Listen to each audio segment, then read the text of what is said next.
In this week's episode of Selling with Shannon, we're talking about capital gains taxes when you sell a house. Can you avoid them? So let me start off by saying I am not a tax advisor or a CPA, and I recommend that you consult with them for specifics on your situation. So I'm going to talk in very general terms. When you are selling a home that the IRS qualifies as your primary residence, which typically means you have to have lived there for 2 out of the previous 5 years, then you do have an exemption from capital gains as an individual up to $250,000, or for a couple up to $500,000. So how is that gain calculated?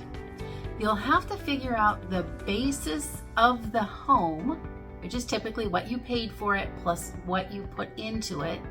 Then you can back out what you spend on selling the property, and what's left over is generally the gain. Now again, we're talking in very general terms.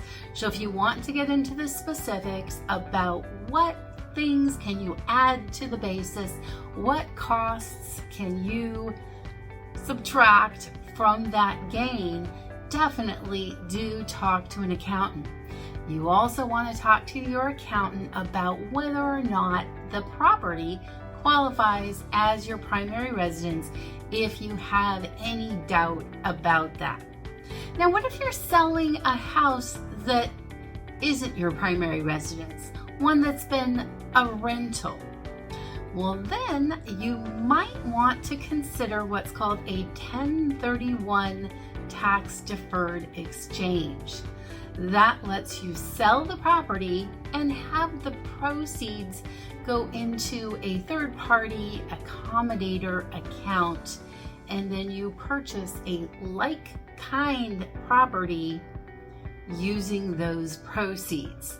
If you want more information on that, let me know, and I'd be happy to provide you with some additional information and a referral to a great 1031 exchange company. Any other questions about selling a property, I'm happy to help.